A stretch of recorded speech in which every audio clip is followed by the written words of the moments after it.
Okay, let's talk. Even if your hair is still breaking, you're moisturizing, you're doing everything right, I need you to understand something.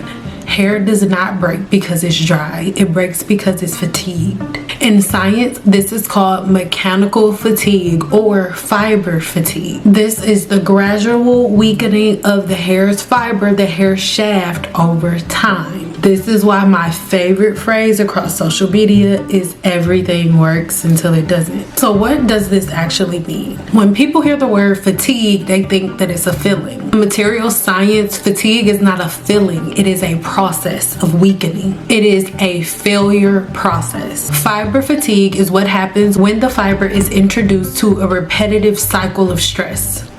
Even if each cycle seems small, over time, hair's fiber develops internal defects that end up making processes that you used to do freely end up being something that encourages and causes extreme weakness and breakage in the hair shaft. This is why some people say, my hair used to handle this routine. What's going on? Now my ends are way thinner than they used to be, and I don't know why.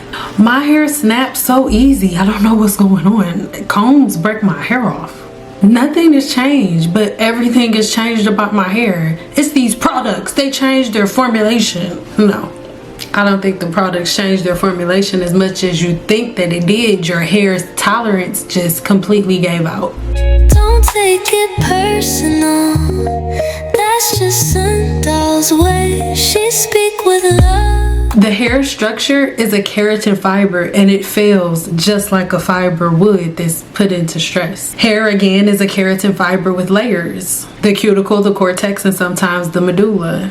Your hair strength and elasticity comes from the cortex, and the cuticle protects the strength that lives on the inside of the cortex. When that protective barrier breaks down, the system on the inside becomes easier to break down. So if you are breaking down the cuticle and weathering the cuticle with harsh products like apple cider vinegar, or if you're constantly wetting the hair, your fiber, the hair's fiber is going to erode the same way that a wall in your house would erode if you were putting water, spraying that wall with water every day. It's the same thing. This is the part that people miss, because moisture affects how the hair feels, but fatigue is going to affect how the hair actually fails and falls out your head. So fatigue works like this.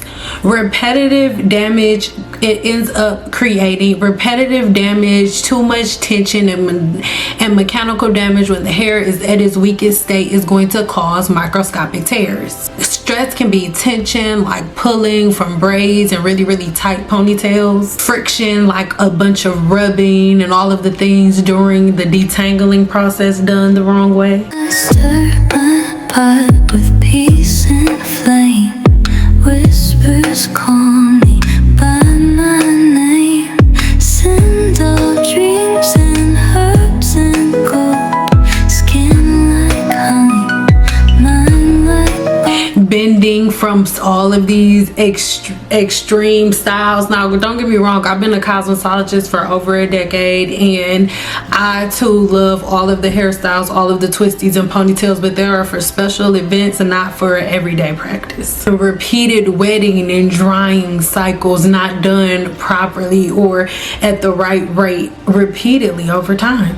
Under a microscope, researchers have found that repetitive damage done in the ways that it's being handled today in present day, what it ends up doing to the hair shaft is producing more internal cracks, which will eventually lead to your hair just falling out altogether, because micro damage ends up accumulating into permanent cracks that end up being broken. Once your hair breaks off and falls on the floor, girl, that's it. You can't put it back together with tape.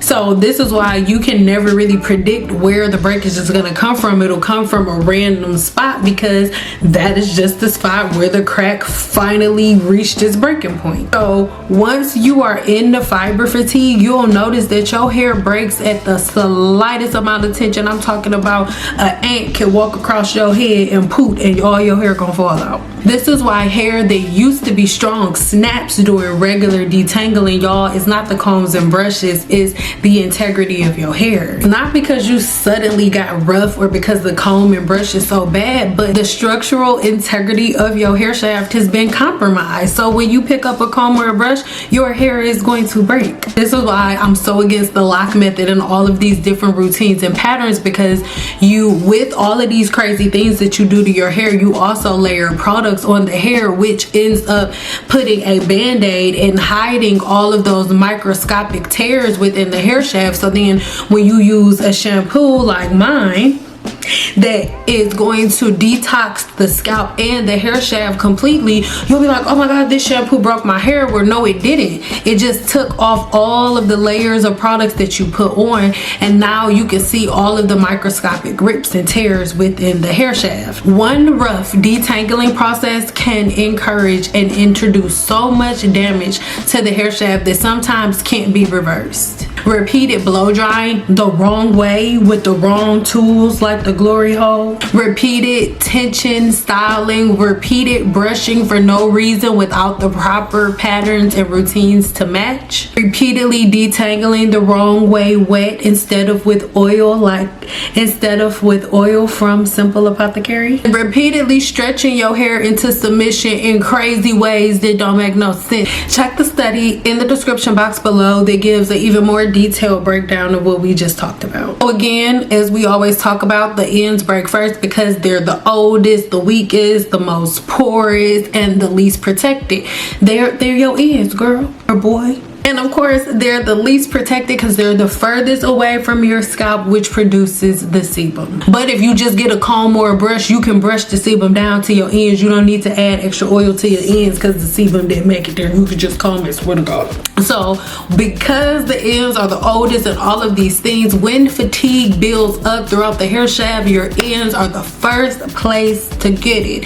And this is why you feel like, oh my god, I've been doing all of these things but my hair isn't growing. Your hair is always growing. It is your patterns that cause your hair to break, and then you can't see the lift that you've retained, and then you think that you can't comb or brush your hair because the structure of your hair is so weak because you're in the midst of fiber fatigue, and you think that all combs and brushes break your hair, where in reality your hair fiber is just really weak. The ends have been through more cycles of grooming, stress, tension, friction, and environmental exposure. So of course, whenever fatigue builds, the ends are going to be the first place to notice it. This matches what the researchers were saying. Environmental stress and different grooming practices, or the lack thereof, all of those things accumulate and end up breaking down the outer structure of the hair shaft, which ends up completely eliminating the protective barrier over the hair shaft. So everything that holds your structure, your elasticity, your moisture, everything is exposed because you have all of these micro rips and tears in the hair shaft, and you've been covering them up with oils, butters, and creams. When I tell people the ends are changing first, that's not random. It's early failure, and you have to pay attention. If the ends are breaking, something in the routine is off, and if you don't stop it, your ends are just going to keep splitting all the way up to the hair shaft till you a bald head skeleton with no hair on the sides, the right, left, the back, or the middle. This is where most people get really confused, because we think that going without combing your hair is actually something that is going to cause your hair to be healthier, where in reality that's not true. It's the exact opposite. The longer you go without combing your hair, the more ability you give your hair to mat and tangle up, and then you have to add different oils and butters and products and all of the things and wet your hair, and you're doing it in the wrong way, forcing your hair to constantly be detangled instead of just doing it right the first time. If you have the proper patterns and routines in place, your hair never gets matted or tangled in the first place. And so if the matting and the tangling and the resistance that your hair is fighting up against, and all of the tension and all of the things, if all of those things stop, and if those are the things that's breaking your hair off and stopping the retention, just imagine how much length you'll be able to retain if you stop the things that break off your hair. It's so simple. Having a simple pattern and routine to match a 7-day process will clearly eliminate all forms of breakage, so you won't have manipulation, and all you'll be focused on is your scalp health and length retention. When you wait 4 or 5 days to detangle your hair or to comb your hair, you just leave your hair sitting on top of each other. If you have curly hair, the curls are going to interlock. This is how people are able to have free forming locks, because your hair is going to form on top of each other. And this is for anybody with curly hair, but the curlier your hair is, the faster it's going to interlock. And if you allow your hair to interlock for 4 or 5 days and then you go to comb it, you're no longer combing your hair. You are in a battle match of a century with your hair. And the comb and the brush, girl, I need to get outside. I'm too late. The cuticle is the first line of defense. So when the cuticle is weakened, then there is nothing to protect your hair, and your hair weakens easily. There are so many different things that we do, so many different patterns that you guys have followed over the years that have weakened the hair's follicle. So even once you stop doing these things and you still continue to layer oils and greases and butters on top of the hair shaft, the only thing that you do is either you reveal what's going on an internal level with the hair shaft, or you end up putting the last straw that's gonna break the camel's back, and then your hair breaks off. So this leads me to our video's sponsor, Simple Apothecary.